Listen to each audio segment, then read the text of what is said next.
Hi there, and welcome to everybody watching and listening on the Wednesday podcast presented by This Is Ibrox. I'm your host, Kyle McLean, and I'm joined by two fantastic guests as always. Firstly, Ross, how are you doing today? Yeah, I'm not bad, Kyle. Thanks. It feels like a while since I've been on a podcast with you, actually. Yeah, I look forward to these Wednesday nights, and obviously we've got a big game to look forward to at the weekend. So, yeah, I'm glad to be back. Yes, I know it doesn't feel like we've got a big game to look forward to at the weekend, but hopefully the second half of this podcast will G us up a bit for that. And it is my usual Wednesday companion, Kyran. How are you doing today, Kyran? I'm doing all right. Can I echo what you guys say? It doesn't feel like a Scottish Cup final week, but loads to look forward to. Scottish Cup final, followed by Champions League final, followed by the Euros, followed by a general election. So let's get stuck in it. and weirdly, it's the general election that you're most buzzing about. That's why we were late, trying to get you to stop talking about the general election. I hate politics, every last one of them. and you can catch Kyran on This Is Politics in later on after this. But listen, on today's show, as always, plenty to talk about. I thought we'd actually start with something a wee bit different, which maybe sums up how we're all feeling about this week. Is there's some four, not concrete, but four rumours that have been pretty established in the last week that I want to get the guys' thoughts on. Some of those players we've been linked with, that Albin Romani, Jos Cordoba, and Ross will be absolutely buzzing that I'm pronouncing that name with a slight accent on it. Got Liam Kelly as well from Motherwell, and just a few hours before we come on, I think it was actually from your feed, Kyran, that I saw it. You'd retweeted the Romano thing about Hefty basically joining, so we'll get your thoughts on that there. Get the guys' thoughts on the cup final at the weekend, how we're all feeling about it, what Clement must change, how are we going to play, and what personnel, or who is it out of the remaining players that we have left that are fit are going to play. But Kyran, I'll begin with you. Let's talk about transfer rumours. Maybe this is the weakest out of the four of them in terms of strength. I think it's sort of been come out a Romanian journalist said that only one club's put an official bid in for it. I think that's believed to be one of the two Prague clubs. Boo. But it's Albin Romani. He's 23 years old. He's scored 19 goals, 5 assists in 30 games this season, cap for Kosovo. Is this the type of player that you're expecting us to be linked with this season? And are you excited, or are you happy that it's a striker has been mentioned as an area that will look like we're going to be strengthening in? Yeah, I think when we spoke during the January window, is that what we call it, the winter window? I'm not so sure. Anyway, when we spoke during that January window, we were saying about how we felt like the sort of transfer scope had changed a wee bit now that Niels Coppin was in, with Diamande coming in completely out the blue and Cortez coming in as well, that it almost looked like we were casting that net a wee bit wider, and a striker from Bucharest into it. Conveniently where Neil Lennon's just landed. So a Kosovan striker from Bucharest, that just shows very sort of how wide we're going with the net. But I know that Ross and some of the guys in the chat are big Football Manager fans, and this is the type of thing that gets me excited. A striker that you've not ever really heard about, but his goals look good. So if I'm playing Football Manager, he's the type of guy that I'm looking for. Sort of good goals to game record, comes with good value. I don't admit to knowing much about him, to be completely honest with you. But again, young striker, plenty of potential. 19 goals in 30 games is really music to my ears. And yeah, it's the type of thing I get excited about. Say, for example, we sat here and spoke about Lawrence Shankland again, or somebody like, I don't know, random like Lyndon Dykes, something like that. I'm just thinking about Scotland and stuff like that, right? We'd go back and forward as if it's, is that a good signing? Not everybody would be excited about it, but when it's an unknown striker, then people are like, this sounds good. There's no baggage attached to it. So, yeah, I'm fully on board with it. As the type strikers are the type of transfers that do really get the blood pumping. Yeah, that's it, exactly. First comment here will bring in from Ian Mitchell, this parish. Obviously, I knew he'd be in and about it if there was Football Manager chat right from the go. Let's go. It's like Stevie Gerrard, the reincarnate there with his Let's Go. And Paul McGarrigle, I keep saying McGarrigle, I'll say your original name, says the club will accept 4 million, which I don't know, 4 million quid for a strike like that. I don't know if we'll be in and around that market. If it was maybe the 2-3 million quid mark, I think maybe. But as I said, it looks like Rangers haven't even registered an interest. But I am delighted that we are looking to strengthen up front, and that was the first sort of major rumour that built up a bit of pace. The next transfer rumour, Ross, I'll come to you on this one, only so you can say his name in your best Panamanian accent there, but it's Jos Cordoba.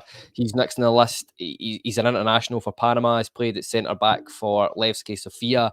He plays on that left-hand side. He's played in the back three. He has played at left-back. He's played in the back two as well. Most importantly, out of all the players that we're looking at just now, he played 81% of the total minutes for Levski Sofia this season, which I think we have to be looking at with transfers in terms of their injuries this year. But yeah, he's 22 years old.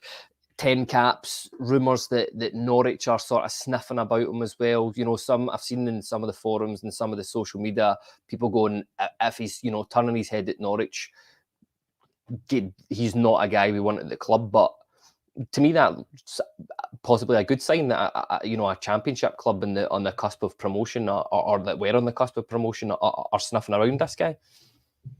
Yeah, I mean, I don't think it's as simple as just looking at it and saying, Norwich are a smaller club than Rangers, therefore he shouldn't be going there.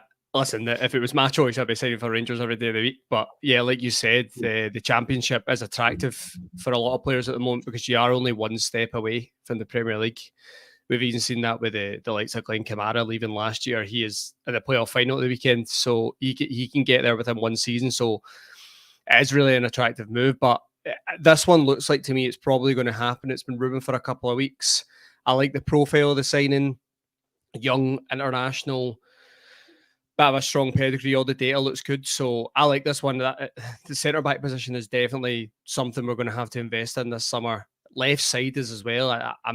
I know Ben Davies has played in the last couple of weeks, but I'm not convinced Clement sees him as a long-term option for us. So I think we will need someone coming in on that side, and he looks to have a good profile about him. So I'm all for this one. He's another one that I'm pretty sure is quite good on Football Manager as well. So if Rangers are going down that market, then that's all for me. So yeah, look, a lot of the rumours like this one have been really positive. I don't know about anyone else at the moment. I'm struggling to get too hyped by them because of where we are right now and what we've got this weekend. But I'm sure as the next couple of weeks go on, the excitement will start to build. And look, it's going to be a refresh this summer, and hopefully he's part of it. Yeah, 100%. I'll stick with you. So do you think that we will be punting Ben Davies basically in the summer to fund this, or say we can let me know what you think. But to me, in my head, I've got Ben Davies as down as like I think we could fetch 3-4 million quid from a championship team down south, and if Cordoba's rumoured to be the 2.2 million, that seems to be like a bit of a no-brainer, Ross. I think Ben Davies is one the club have been trying to get rid of for a while, actually, to be honest with you. There was rumours last summer that Rangers were trying to move him on. If you remember, he wasn't available for a lot of pre-season and things like that. And I can't remember if Bill referenced it in a press conference. I'm sure there was a bit of speculation about Ben Davies. I think he's one they will try and move on. I think there's a lot of players in that squad they'll try and move on this summer, and he's certainly one of them. I agree with you, and I do think Rangers can get a fee back for Ben Davies. He's still got 2 years left in his contract, I think, and he did do well down south. Obviously, that move to Liverpool didn't work out. I think they obviously bought him. They had a bit of an injury crisis at the time, and it was quite a cheap deal for them, but he did really, really well at Preston, so he's got a good reputation down there, so I think it is someone you could move on. And I think he is one that I think the club would like to move on because he's not on, as we're led to believe, a very cheap wage, a cheap salary. So be someone we can move on and refresh in that area. I think he is one that we will try and do that with. Yeah, it'll be interesting here. I'm getting called out in the comments by Charlie Fox, sorry, and it says, who's buying Ben Davies for 3-4 million quid? I'm not quite sure, but like we bought him for about that, so hopefully somebody will be the same. And he's English and he's had experience down there. That's why I think, maybe there or thereabouts. But even if it was like, almost a straight swap, that'd be good. A couple of the comments coming in there about Cordoba. RFC72 says, I watched Cordoba earlier today. Don't know if it's all transfer stuff, but he did not look impressive at all. And Paul says, Kyle, if you watch Cordoba, he reminds me of Boom Song. He doesn't dive into tackles. He watches and uses his body to win it back. If it was anything like Boom Song, I think we would all snap your fingers off at that, because what a 6 months he had in Glasgow. Kyran, on you go. I think I've watched the same video on YouTube that everybody else seems to have watched, and to me, it looks like he fits the profile of what we were told about Clement before he came in, that he likes ball carrying centre-backs that can bring the ball out from the back with pace, almost like, and I'm not comparing him to him here, like Bagheera, in a way that he's very good with the ball at his feet. He can carry it at pace, and that's the way I seen him in that. I don't dare say that he doesn't look impressive, but it is hard to tell, given I don't really know the levels between Scottish football to how Levski Sofia play. Yeah, well, that's that. Yeah. It's definitely an interesting point. I think I'll come on to at the end of this when we talk about these four guys, because there's another question I want to ask you about it, but we'll leave that for then. But Kyran, I'll stick with you.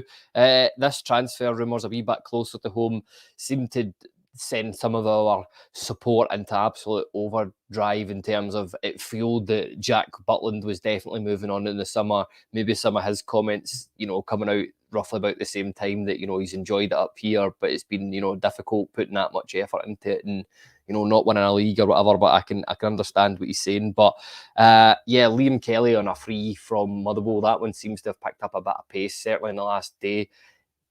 This makes sense to me. What's your thoughts on Liam Kelly joining Rangers? 100% makes sense, and I kind of like the way it's went. We know that John McLaughlin's leaving. We thoroughly expect Robbie McCrory to leave, and there's probably one that we might sneakily get a wee fee for, given his age and his profile, and that he is a pretty good goalkeeper. So again, Robbie McCrory might be on his way. I know I put it in our group chat that I was over at Ibrox yesterday, and I seen a Jeep outside Argyle House. The end of the edge, it was CAA, and Liam Kelly seems to be represented by CAA Base. So apologies to Carol and Alison if she was in for a lunch at Argyle House. I'm sticking 2 and 2 together here. Maybe I'm getting 5, but we're here to entertain, aren't we? So, it's a no-brainer. I scratched my head a wee bit that if Kelly would want to come and be a second choice, because it doesn't look... This season I expected to see Rob McCrory playing the cup games, and that didn't happen. So for Liam Kelly to come here and play second fiddle behind Butland, like, who knows if Butland will still be here? Going by how Clement's press conference went a week or so ago, that Butland seems to be the one that's indispensable. Now, you don't know if he's playing a wee bit of lip service there towards getting a bigger fee for him, but for me, it almost seems like Liam Kelly would be interested in like one last big contract. I know he's not that old, but if he's coming here, you'd imagine it's on a few years. But hey, I'm fully comfortable with him. Bags of experience in and about the Scotland squad. He's on the list today as well. So yeah, why not? Definitely, why not? I know it doesn't exactly get the blood flowing like the Kosovoan striker, but yeah, why not? For once in a million years, a Rangers transfer makes sense. Okay, I just think on that one, Kyran made a point there about, maybe why would Liam Kelly want to move? And I think probably for Liam Kelly, he's at that stage of his career that, you got to look after yourself, don't you? Like, he's going to come to Rangers, he's going to be second choice, maybe even third choice, but he's probably going to make more than he would being Motherwell's captain, and that's just unfortunately the way football works sometimes. So he obviously thinks, I'm going to go to Rangers, I'll get a good salary for a couple of years and see what it takes me. He has to believe that he's good enough to potentially push on and take that number 1 jersey, whether we think he's right or wrong. he might just feel this is the next step for him, and he goes back to a club that he loves as well. I think if we were all in Liam Kelly's position, I think we would find it very, very difficult to not go back to Rangers, especially when you've already went out, you have made a bit of a career of it, and now you're being asked to go back. I think that would be very difficult. Maybe McCrory will be the same one day. Maybe he goes out, has opportunities somewhere, and he comes back to Rangers at some point. And yeah, like from a Rangers point of view, homegrown, club trained as well, came through our academy, so ticks a lot of boxes for us in terms of quotas. So I think all round the deal makes complete sense. See what else I was thinking? John McLaughlin going to Motherwell wouldn't be a bad move for him as well. I know that's not been a thing, but if Liam Kelly was to come with us, they would be looking for a first-team goalkeeper. John McLaughlin's going to be looking for a club. So I think that all makes sense to me. Yeah, completely agree with the both of you. And I think Ross slightly stole my thunder there a wee bit in terms of talking about him, being a massive Rangers supporter. But I think that's something that we have been missing the last few seasons, because it's we have the talent, have good managers, good squads and all that stuff, but it's just that there's just something missing, and it's knowing what it is to play about Rangers. I mean, you go back and you look at all the quite a lot of the foreign players that have played for Rangers, and they talk about, but there was guys in that dressing room like your McCalls, your McCoists and stuff like that, saying this is what it's like to play for Rangers, and Liam Kelly being a fan, hopefully that's something they can part onto. Ross, I'll come to you here for this the sort of last one. I'll get both your views on this one here, but finally this one seems to be all but done. Big Fab giving it the sign off. He's just tweeted there, Rangers are set to complete a deal to sign Brazilian left back Hefty. Confirmed, and here we go. Understand Hefty's on his way to complete his medical test and sign the contract as a new Rangers player. As revealed in January, the Scottish side prepared it all for the summer window. He's a left back. He's been playing in Cyprus for a year now. He's been on loan from Fluminense. He scored 3 goals this season. Seems to be a pretty attacking fullback, and is young as well. I think he's 22. It certainly seems like we're going for a profile of player here, Ross. How happy are you that this seems to have been done already? Yeah, this is obviously one the club have been desperate to get through. I think it's clear they wanted to get this done in January, and they weren't able to get it over the line, obviously, because the club he was on loan at, Apoel, didn't want to let him go, and that's fair. They had a deal with Fluminense, so club have obviously sat on it and wait until the summer. And yeah, I really like this one. Whether I'm convinced he's going to come in and be first choice, I'm not, based on a lot of the things I've read. He maybe got a bit of development to go, but he certainly looks a great profile. Looks like he has a lot of potential. Very attacking left back. Flies forward at any opportunity. And I think that certainly brings a lot of excitement for Rangers fans, because what we've had to watch with Borna Barisic the last couple of years, no disrespect to Borna Barisic, but he's not that type of fullback anymore. Really struggles physically to get up and down the line, and he was kind of one-dimensional. Hefty looks like he can come inside, he can go outside. It looks like he has a good delivery, can grab a goal as well, which is sometimes you're going to need goals from other areas of the park. So maybe a kind of similar fullback to Ridvan in terms of their first thought is going forward. And I know there's a lot of debate at the moment with Rangers fullback in terms of the other side with Tavernier and whether Sterling should come in there for a bit of defence solidity, should I say. But I really like the look of this one. I think it's an exciting signing. Another Brazilian as well, 20 years old. I think it's really good. I think it's really encouraging, and it shows you that Niels Koppen really understands the market that we're in and how to bring in good players for not ridiculous fees, really. So yeah, like I said, Kyle, I really, really like this one. I'm actually thrilled it's getting over the line, because Borna Barisic is, he's been a big player for us over the last couple of years, and it looks like we've just addressed that straight away. What happens to Ridvan with the rest of the summer? We'll wait and see. There was interest in January, but at least we've brought someone in to replace Borna already, and we'll see what happens with Ridvan. Yeah, there's a few comments I'll read out here before I come to you, Kyran. But Bluebells Are Blue says Hefty looks impressive going forward. Not sure about left back. Maybe Cordoba will balance that out. There's been a few comments about that, actually, about if Hefty is going to be bombing up, Cordoba is maybe a good foil, good cover for him. Paul here says Hefty a mix of Ridvan's drive and Borna's wand of a left foot. That does sound exciting. Charlie Fox says if Hefty is in, does that mean Ridvan is off ski? CGM55 says if Fraser finds a new deal, Ridvan is away. Don't need 3 left backs. Interesting that people are assuming that Ridvan's away. And RFC72 says hearing his defending is poor is a bit of a worry, but very exciting going forward. Where have we heard that before? And if we've had a player at fullback, but yeah, what do you make of this?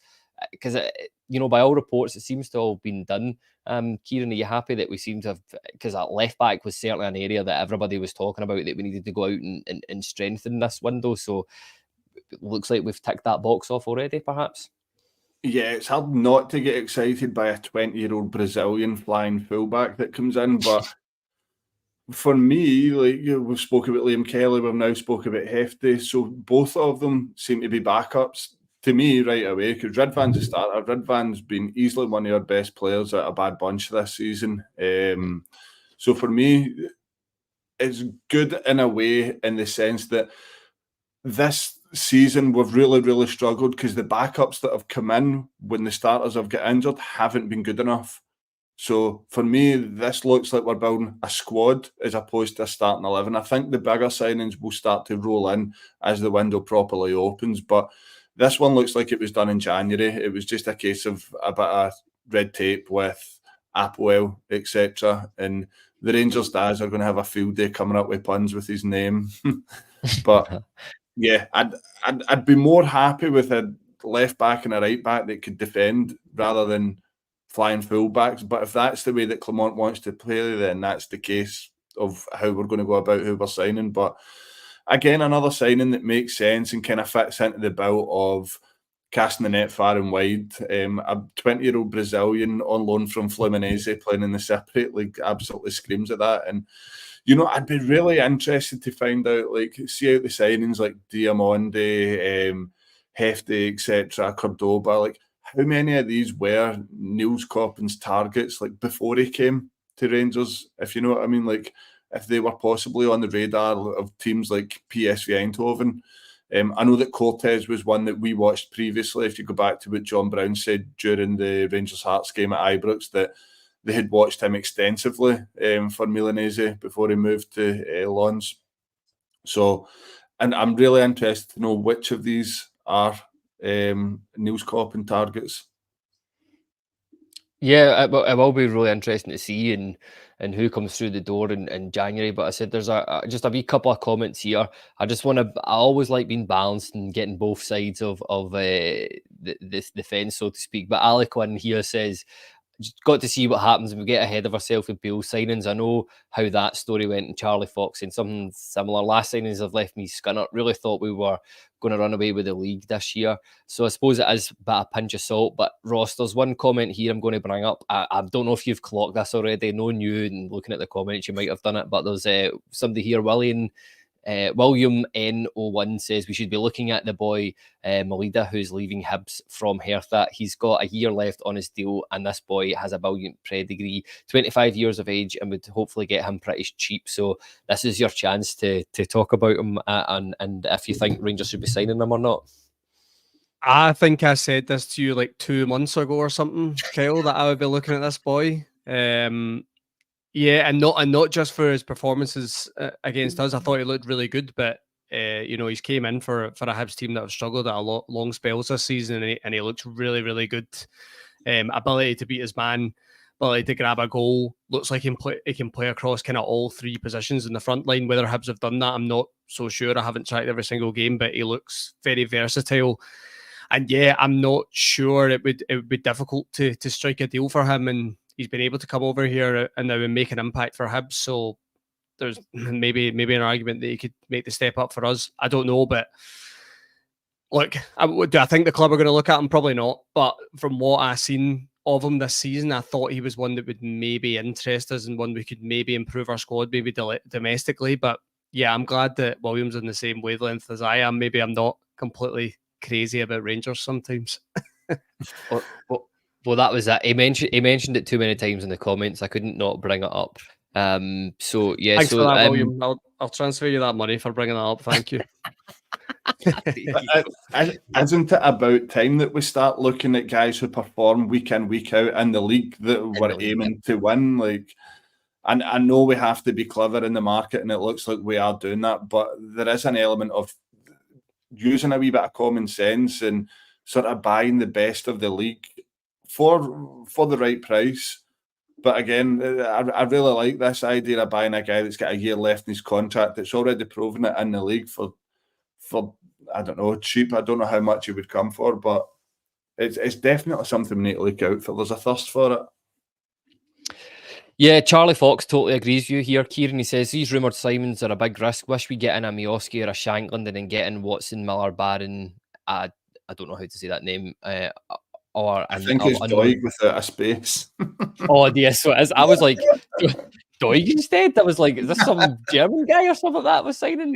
He's a Danish left back, mate. Blonde hair. 3 million. Listen, this will be appearing in some website soon if we keep this up. But rather than unknown Brazilians, Sammers and Costa Ricans. So yeah, there's a couple of other transfer here. If I can get the comments up, so there's a lot of comments coming in. So thanks for sending them in. There was a couple. I think Paddy McNair. I saw that rumor's been doing the rounds as well. And where's the other one? That's too far back. We'll just ignore it. But listen, Kieran, the next question I want to ask you just before we sort of move away from the transfer stuff is those 4 players. I was looking at what they've actually won, right? And all I've got is 1 Bulgarian Cup and 1 Kosovan Cup.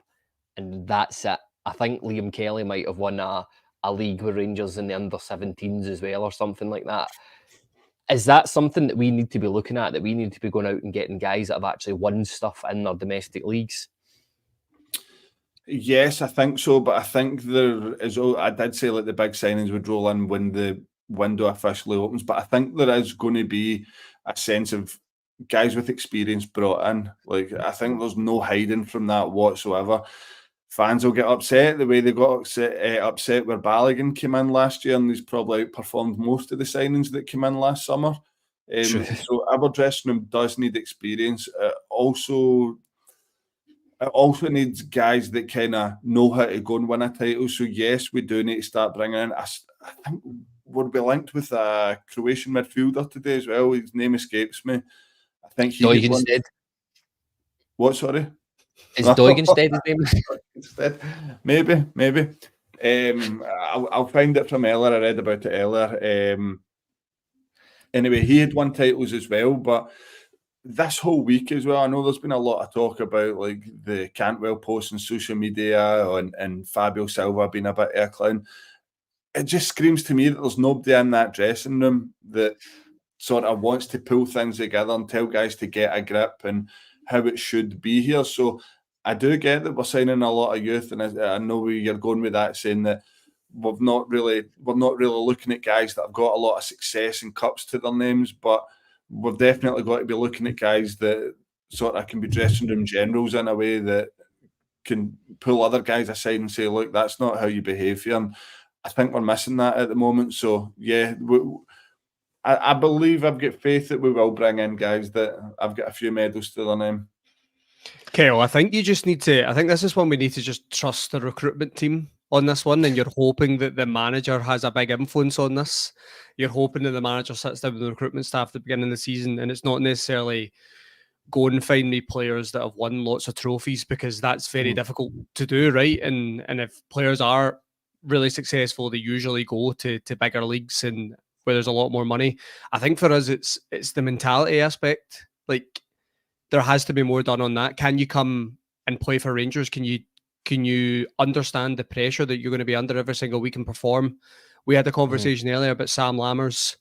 You look at what he's been able to do this season in the Eredivisie, right? It's quite clear there's a player there, right? I think we all knew that Sam Lammers was a decent footballer, but what happened in the last month or two with Sam Lammers was he crumbled under the pressure. Now, there's arguments to say, did he get played in his preferred position? Maybe he didn't, right? Based on what he's done over there in Holland. But there was certainly a player there, and we couldn't get the best out of them. And I just think it's because he couldn't handle it. He couldn't handle playing for a club of this stature and the expectation every single week. And I think that's what we have to be ensuring of in the recruitment, especially in the experienced players, because I think things can be said against some of the experienced players that have come in that they've not necessarily brought enough of that. And I look at the likes of kind of John Lundstrom in the last couple of years, had a great Europa League run, but I'm expecting him in these kind of moments this season to stand up and carry this team, and he hasn't. So I think that's going to have to be important. Of course, we're going to have to look at signings like a Cordoba or a Hefty, young boys that are coming in and looking to make an impact, especially at a higher reputation league. But with the experienced players, we've got to really be sure that they're going to come in and make an impact in terms of the squad mentality. That's crucial now because we don't have enough of it. So I think that's what it comes down to. We're just going to have to put a lot of faith in the recruitment team that they're doing the work behind the scenes to ensure that these guys have the right mentality. Yeah, it's how do you get that information? It's you're never going to know exactly, but it's a really tough one to do. But it's a problem that's been a problem for me the last few years, exactly as you've said there. But look, listen, final question here about transfers and all that stuff. I know Craig's watching because he's messaged me during this, so slagging me off about my Deutsch instead. Faux pas there, but I asked the question here. And it is, would you pay 7 million for Sima? I know Craig asked that in the infamous TII WhatsApp chat as well.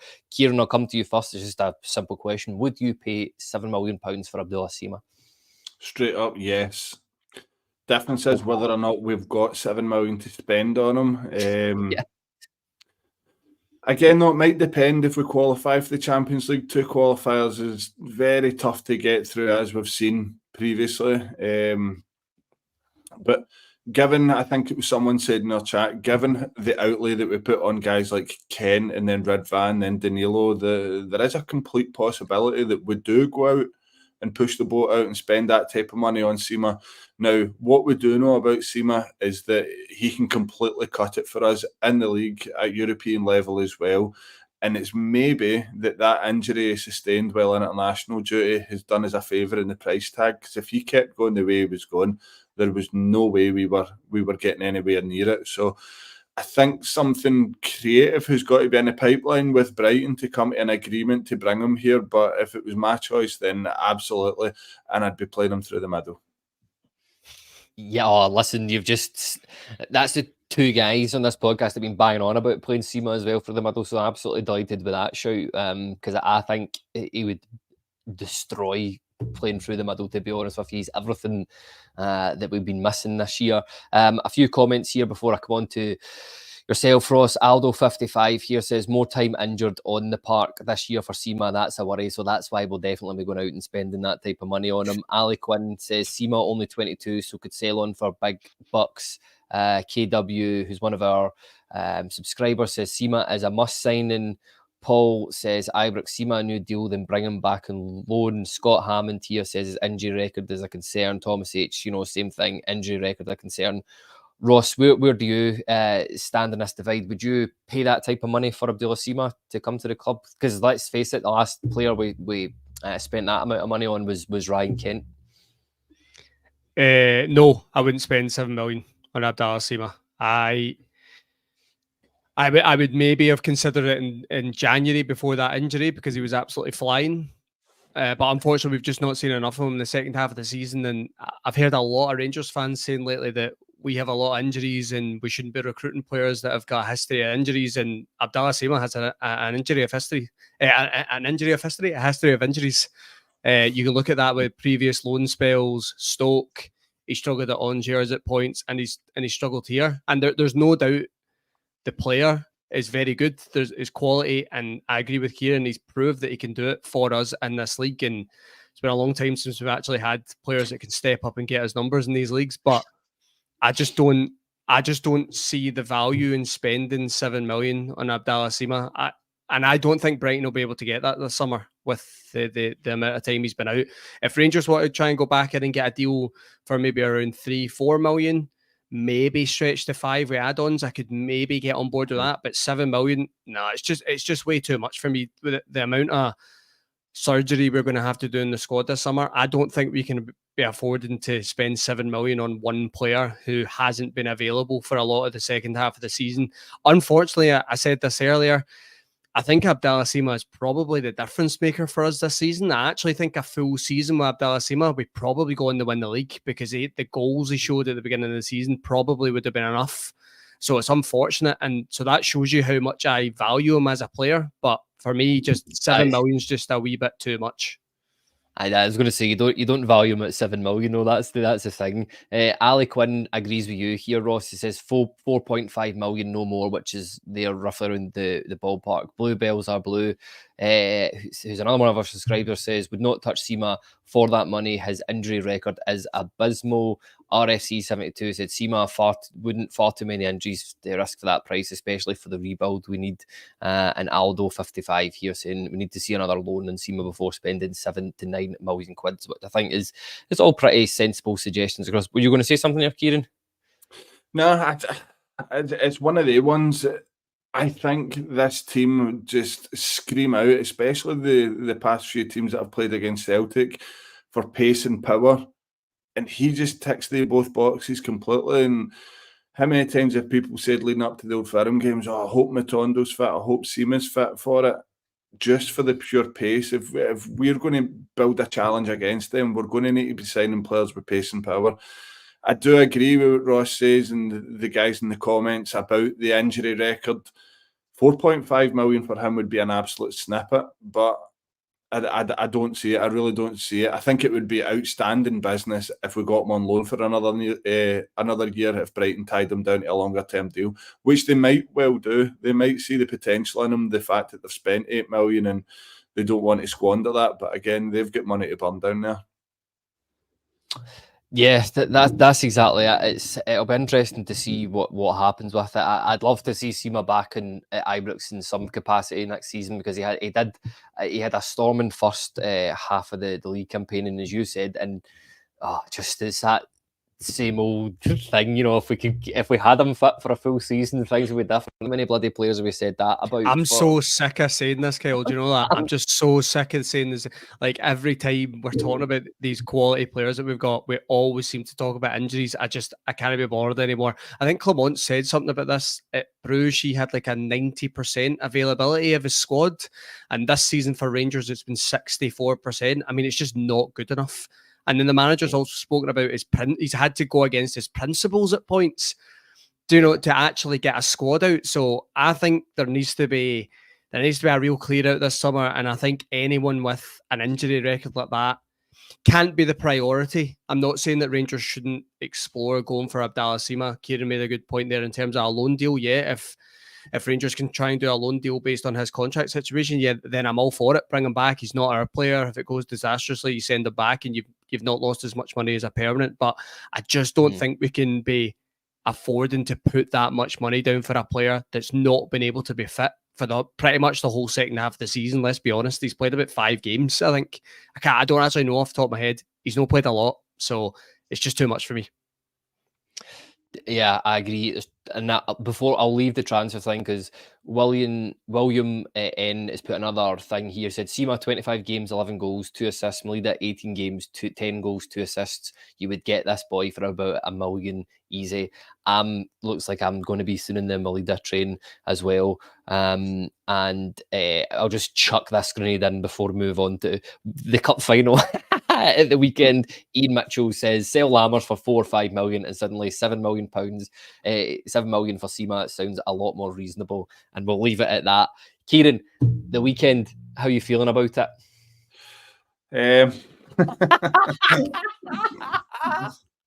You don't need to say anything, we'll just move on. Oh God, man. I'm going to say this, Ross, and I know you've just said you absolutely hate it, but it depends who's fit. It really does. It really does. At the moment, given what I watched against Hearts, I don't give us a hope in hell. For me, the squad's going to be very interesting. I know that we'll get onto that. Against Celtic, it's just been the same old story over and over again. Same movie that we've seen 1 million times before with the same characters. I don't know. We need to win the midfield battle, first and foremost. Looks like it's going to be Raskin, Diamande and Cantwell in there. I wouldn't be surprised if he dropped Cantwell and brought Lundstrom back in. But I don't... It doesn't really matter if the fans will have it or not. Right, the manager's got his own job to think about before thinking about what the fans think. So if he brought Lundstrom in and brought Raskin in, went with 2 sitters with Diomande in front of him, not necessarily in a 10, more of an 8, then I wouldn't be surprised just to combat that midfield battle and try and get us on the ball, try and get us playing and sort of break Celtic down with possession as opposed to being under the cosh more often than not. So for me, our backline really, really worries me. We lost 3 slack goals against Hearts at the weekend, and Celtic are a different animal to Hearts that we've seen. James Tavernier at right back is a concern. I think people would be lying if they didn't admit that at the moment. You look again at their second goal at the weekend, it's exact carbon copy of Lundstrom's own goal at Parkhead. Ball gets switched to the left midfielder. Tav seems to give him a 5-yard start to run at him one-on-one, but while he's isolated. Yeah. Like, get on your toes, get close to the man, show him an angle down the line or try and show him back inside. These are like absolute basics. Instead, he's letting the winger take 1 or 2 touches. So for me, if that continues, Maeda's just going to tear him to bits again. Yeah. It certainly is a worry, but you know, I keep saying it before every Old Firm game, like, come out and surprise me, please. It's the please, but it's the please. It's the please. Please give me something different. Surprises by actually turning up for a change. Ross, what's your overall thoughts on this game? How are you feeling about going into it? And just to sort of balance that off, I'll bring up the one positive comment that I've seen so far, and that is Daz. He says 50-50 fans, let's do this. So let's get some more positive comments in about it, all right? Oh, so I've got to be positive, man. So then I'm not allowed to actually tell you how I'm feeling. You can say whatever you want, man. I'm not joking you. No, I was just joking. I was lucky enough to do the post match for the last Old Firm, and that was a sore one that day. And to be honest with you, I'm kind of just in the same mood I was at that point, flat.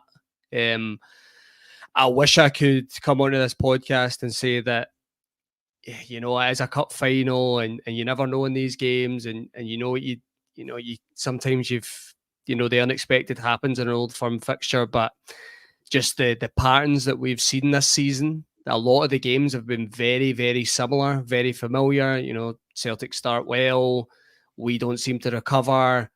We then have chances in the second half, we don't take them. I've seen that in so many different games this season that it's hard to convince myself that I'm going to see anything different. So, yeah, look, I don't have a lot of confidence. I just think going into this game, I think Celtic will have a lot of confidence with the way they finished the league season, and I think we're the opposite. And I think that game last weekend just kind of summarises where the squad is right now. You know, I know it's a dead rubber game, but you're 3-1 up with an opportunity to close the season with a win, build some momentum going into that game, and we can't even hold on.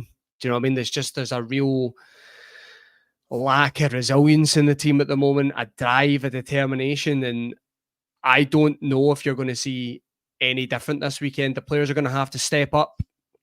If they've not done it in the previous fixtures, but I also think the manager needs to get his team selection right, because he's got it wrong in the last 2 for me. Both at Ibrox and at Parkhead, I just think it's been way off it and not understood what the real problem is in the game when you play Celtic. We've said that a million times. You don't have to be some sort of, you know, analyst for this to work it out. Celtic absolutely dominate us in midfield, so we need to do something to negate it. You can't continue to just put out the same sort of style formation players and hope for something different. It doesn't matter whether you're at Hampden and it's a 50-50 allocation. End of the day, a football game is a football game, and I think Celtic have the better players right now and the better style, and if we let them play, they will beat us. So we have to try and find a different way to combat them. So yeah, look, you can probably tell by my initial answer there, Hale, I'm not very confident, and I think it's going to take a really, really big performance. But that's got to be the motivation for this squad. There's a lot of players that will be going out at the end of the season. This is their last opportunity to play for Rangers and play for silverware, by the way. This might be the last opportunity for a lot of those players to actually try and go and win a trophy. They might go to a club after this that probably don't win anything, right? It's rare in football. Most teams don't win things. So This is an opportunity to go and grab a title. go and grab one of those medals, regardless of whether you're leaving or not. Do it for yourself. Same for the manager. I think really, really important for him. What gives me a little bit of anxiety over this is I remember saying exactly the same thing about Michael Beale last season, like exactly the same thing about the trophies. And I said at that point, I felt it was going to be really important for the next season. And we see how that worked out. That's not me questioning the manager and saying I don't want him to be here. I just worry for him a little bit. If he can't get this one over the line and then you start the next season, the first game's at Parkhead, you lose that one, it's just going to snowball after that. So I think this is really, really big for the manager. Hopefully take on a lot of the things you've learned in the last 3 games and go out there with a game plan that can get Rangers a result and ultimately lift the trophy at the end of the day. Yeah, because he's used it. That's all that matters. But listen, a lot of people agreeing with the two of you in the comments. Surprisingly enough, Paul here says that never happens. Paul says against them, we need to change the formation, fix 3 in central midfield. And to be honest with you, this seems to be a running theme. Hugo Bayer here says Clement formation doesn't work. Thomas H says Big Phil just doesn't get it in the midfield, in my opinion. And RFC 72 says Sterling, Dio, Raskin has to be the midfield 3. Kyran, go on, you go. I like that. No, I do like that midfield. A lot of people do sort of harp for Sterling to play in the middle, although he hasn't played in there since the December the 17th fixture at Aberdeen at Hampden. So I don't think there is any chance of it. I also don't think there's any chance of it this weekend, given that he's probably going to line up at centre back. I don't think Leon King will start. I can't see starting with Davis and Leon King at centre back. So for me, again though, like we're sitting puzzling away, like who does he play? What does he play? Like this is a tough job for Clement. He's not really had the rubber luck or the choice and the luxuries in which to play. Like we're sitting here talking about this midfield and everybody's like, oh, play Sterling at centre mid. He's not a centre mid. He's a guy that Clement played at centre mid that helped us out and dug us out of a hole. Raskin's hardly played and he's came back in. I think he's done okay. You've then got to drop off and form a Lundstrom. So again, here we are. Like, what is Clement to do there? Like, he's not exactly got like a wealth of luxuries to pick from. I get what Ross is saying, that if he loses this one and the next Old Firm is at Parkhead, then things do become difficult. But if there's one thing that we need and we're absolutely crying out for, it's stability, and that we've got to stop sacking managers year after year after year. The last time success was at our doorstep was when Gerrard was here for over 3 years. We need that with Clement. We've seen enough to know that he's a man. Go and spend the money, go and give him the players, go and make us feel confident about competing in Scottish Cup finals against Celtic, for God's sake. But I'll say something positive, and you'll love this, Kyle. He brought Sima on at centre forward against Hearts. We'll hold on to that, mate. It's never going to happen, but we'll hold on to it. Very true. It was one of the only positive things that I could actually talk about on the post-match that I did with Craig. But listen, Ross, I'll come to you here. As we comment from Terry Monroe, he says Raskin, Lunny sitting and Dion McGregor. Now, I don't necessarily agree with those 3 players in that midfield, those players starting in the midfield. But I do agree with this, and something that I've been banging on about is that whether we like it or not, McGregor is one of their biggest threats, and we must find a way to nullify him. You know, Kyran was sort of alluding to it there, where Sterling would play. For me, that would be my pick. I would have Sterling just sat on McGregor to nullify him, because that's the way Gerrard won games against him. What's your thoughts on that? Yeah, the worry for me in this is I actually think Clement has tried to nullify McGregor the last few games, and he's not been able to do it. I hate saying that, but I'm just looking at it here from a pure football lens and not a Rangers lens. I think he's tried that with Tom Lawrence. I think he's tried to sit Tom Lawrence on Callum McGregor, and unfortunately Tom Lawrence hasn't had the legs to keep up, and McGregor's just been able to evade him at all opportunities.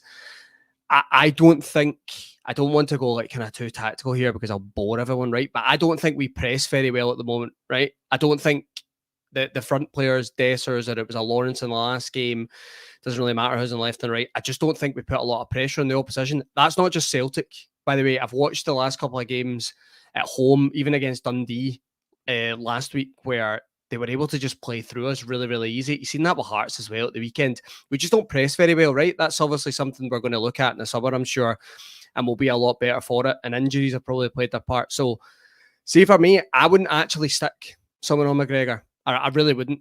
I think I would go to a flat 3 that Gerrard used to play at Parkhead. He never used to. He would obviously have someone in and around. Sometimes he used to tuck Kent in, didn't he? Or he would have Morelos blocking kind of passing lanes. That might be the better thing to go with this. I don't think necessarily sticking someone on McGregor is the way to go, because one, we don't press high very well, and two, we've already tried it and they've played through us very easy. And I think the thing that we've really struggled with in the last couple of games with Celtic is it only really takes them one pass and they're through. So like one ball through the midfield and they're running at our back line. That's something we can't afford at the weekend. So if that means playing a wee bit more defensive when you're out of possession, sit a wee bit deeper, play a flat 3 and make it more difficult for them, just do it. Frustrate them. Doesn't mean you have to play it the whole game. Just play that way for a part of the game to put them out of their rhythm. So look, it's a tough one. I feel for the manager, because Kyran made a good point there in terms of at the beginning of this options that, he doesn't have a lot of options. So he's going to have to play maybe a side that he's not really comfortable with. I've went back and forth on this. And actually we had a conversation today, Kyle, and I think I said to you that I would be starting Sima, but I go back and forth on this all the time. I think my flat mid 3 would be a Diamonde. I would actually play Sterling this time. The reason why I would play Sterling there is because Ross McCausland's probably been arguably our best player the last 2, and I would play him because he's in form, right? So I would play him on that right-hand side, and I think Sterling has to play. So I would play him in midfield. So it would be a Diamonde, a Sterling, and then a Raskan or a Lundstrom. I don't know who he's going to go with. If he goes for Lundstrom, fair play to the manager. He's shown that he really doesn't care about the perception, and he'll pick the team he thinks is best. So fair play. But I think you just make that midfield 3 as solid as possible, and then you maybe throw something in like I actually like Cantwell on the left-hand side because it gives him a wee bit more freedom, and he just has to track back in terms of Johnston, and I think he can do that. So look, there's a lot of options in terms. We don't have a lot of options in terms of personnel, but he has a lot of options in terms of how he can set up. And look, it doesn't really matter what way he goes about it. I can have my opinion and everyone else can have their opinion, but he has to do something different. It can't just be the same again. It can't just be, Lawrence will come out this time and I'll put Cantwell in and I'll play exactly the same way. I'll play a 4-2-3-1 and we'll go for it. It's not working. Just change it. That's all I want to see. I just want to see a change of approach. Yeah, I think you've hit the crux of the matter in terms of, what speaks to the wider support is that's what we're looking for. We're looking for Clement going, listen, I've got the last couple wrong. I know that there's been a weakness. We need to change it. Here's how I'm thinking about combating it. But Kyran, I'll come to you in this comment, because as soon as it came in, I saved it, because this is something that I feel and I've been getting a bit annoyed at, especially in some of the last games. And it's from Aldo55 here, and he says, Big Phil needs to start with our strongest team instead of finishing with it. So what do you think about that? And that's maybe what we've touched on before. I'm looking at guys like Sima, I'm looking at guys like Ridvan Yilmaz starting the game as opposed to coming on for the last 15 or last 30 minutes, last 45 minutes. I mean, surely we've got to be just chucking Sima on from the start. I mean, I don't know if that's silly or if it's going against the medical advice, whatever, but it is his, on paper, it's his last game at the club. Surely we've got to be saying, go out there and empty the tank. What do you think about that statement? I couldn't agree more. And it was something that I thought about before the Old Firm game at Ibrox. We should have started Sima. We should have started Matondo. These guys came off the bench and scored, and we looked a much better team with them in it. I said it before the game at Parkhead, and we didn't again. He's been far too risk averse with his squad selections against Celtic. Again, though, I do sympathise that he hasn't had the full luxury of a fully fit squad, and one of you guys mentioned it earlier that he went against his principles, so it's maybe he's very stuck on his principles that, again, you're saying it, Silva, Sima, possibly the last time they'll play for us. Go out and give it, if we get a half out of Sima, that's fine, but I think this team mentally would benefit a lot more from starting well than it would be going in at half-time, say perhaps down, 1 goal down, two goals down, as it looked like it was going to beat Parkhead.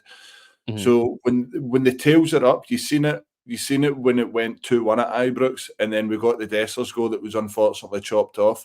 They can go and do it. When confidence is pumping through the veins, they can be a decent side. But I think that's what we've got to hold on to at the moment.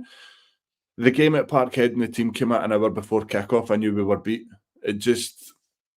As well, the one at Ibrox, it didn't fill me with confidence. He's got to get it right this time, and I do 100% agree.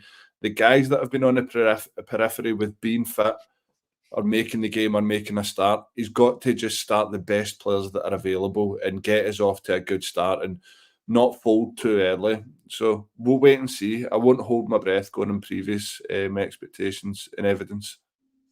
Yeah, no, I think that's fair enough. But listen, I've got one last question to ask you both before we wrap it up and we let everybody go and watch this Europa League final between Atlanta and Bayer Leverkusen. But Ross, an easy question: what's your starting 11 for the weekend? Okay, I've not even really thought about this, so I'm just gonna have to go through this. So yeah, it would be Butland, Tav. That's an easy one. I think at least Balogun will be back for this one. I'm not sure about Suter. So I would go Balogun on the right, Davis on the left. Ridvan has to start for me. I agree with a lot what you've said there. If people are fit and ready to go, get them in. I think I would go with that midfield I just spoke about earlier. So it would be Sterling, Diamonde and Raskan. I would play McCausland on the right. I'd play Dessers up front. And then this is a tricky one. I'm really not sure. I'll go for Cantwell. This would be my team. Do I expect this to start? No, I don't. But I would like to see Cantwell in the starting 11 because I think he's someone that can just give you something out of nothing.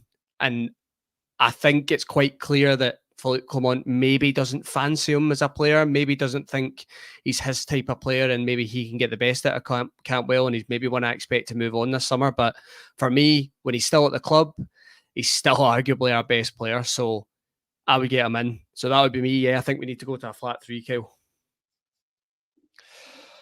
And Kyran, do you agree with that? Going to a flat 3, do you agree with the personnel that Ross has in there? Dessers up front. A couple of things. I'd maybe deploy Sterling at centre back with Davis, or if Balogun's fit, go Sterling and Balogun. But I'd have Sterling at centre back personally. So I'd probably go Butland in goals, have it right back. We've not got much choice. I can't see that changing much. This is what I would play. What I would play. I don't know. I don't want to sit here and say Sterling at right back. It's Sterling or Tav at right back. Given what we've got available, I'd go Tav at right back, Sterling centre back with Davis or Balogun. Left back Ridvan, of course. I think we are a completely different side when Ridvan plays. In the middle, it's going to be Diamande, Raskin. I don't know about the third in here. I'd maybe have Cantwell in there. Actually, somebody's just commented this. Cantwell in the old Kamara role. I'd probably have Cantwell in there because he has got legs. I imagine he's one of the fittest in the team.